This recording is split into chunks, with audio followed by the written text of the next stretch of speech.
শ্রমিক দিবস ঘিরে রংপুরে চলছে নানা আয়োজন। সেখান থেকে যুক্ত হবেন সহকর্মী মাহমুদ রাফিন। বিস্তারিত জানতে চাই তার কাছে। রাফিন, আজকে কি আয়োজন রয়েছে রংপুর শহরে? শ্রমিকরা এসব নিয়ে কি বলছেন আসলে সেটি বিস্তারিত বলবেন।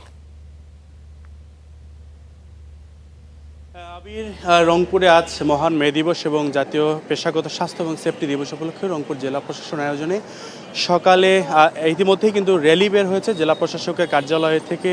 সেই র্যালিতে কিন্তু জেলা প্রশাসকের সহ জেলার যে ঊর্ধ্বতন কর্মকর্তাবৃন্দ এবং রংপুর মহানগর এবং রংপুর জেলা যে বিভিন্ন শ্রমিক সংগঠনের নেতৃবৃন্দ তারা এই র্যালিতে অংশগ্রহণ করেছেন।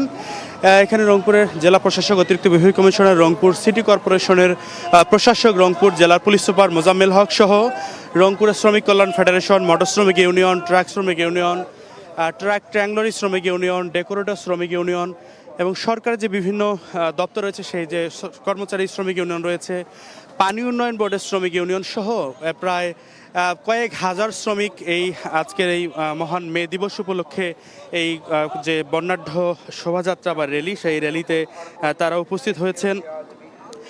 মূলত আজকে এই যে দিবস, সেই দিবস উপলক্ষে রংপুর জেলা প্রশাসন আয়োজনের যে আয়োজন, সেই আয়োজনে রংপুরের সর্বস্তরের শ্রমিক সংগঠনগুলো তারা এই বর্ণাঢ্য যে র্যালি, সেই র্যালিতে যুক্ত হয়েছেন।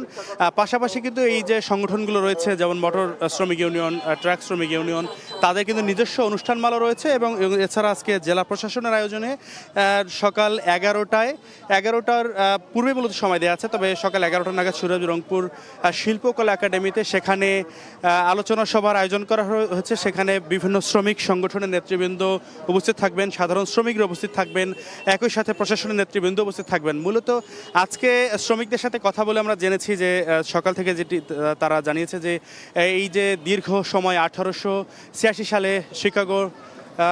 শিকাগো শহরের হো মার্কেটে যে রক্তক্ষয়ী সংঘর্ষের মাধ্যমে যে আন্দোলন, যে দাবি তারা আদায় করেছিল কর্মদিবস 8 ঘন্টা দাবিতে, সেই দাবিটি আসলে কর্মঘণ্টা 8 ঘন্টা যে কর্মদিবস, সেটি অনেকাংশে পূরণ হলেও কিন্তু যারা বেসরকারি বিভিন্ন প্রতিষ্ঠানে চাকরি করে তারা কিন্তু তিনি বলছেন যে তাদের বেতন সহ সব কিছুই কিন্তু নির্ধারিত হয় ব্যক্তি কেন্দ্রিক। একই সাথে কিন্তু পুরুষ শ্রমিকদের পাশাপাশি নারী শ্রমিকরা অনেকটাই ন্যায্য মজুরি পান না, তাদের মজুরির ক্ষেত্রে বৈষম্য থাকে। এই বৈষম্যগুলো নিরসনের দাবি জানিয়েছেন সাধারণ শ্রমিক এবং তারা বলছেন যে তাদের যে ন্যায্য অধিকার, সেই অধিকার যেন বর্তমান সরকার ফিরিয়ে দেয়, সেই দাবিগুলো জানিয়েছেন সাধারণ যে শ্রমিক তারা। আবির, রাফিন, আপনাকে ধন্যবাদ।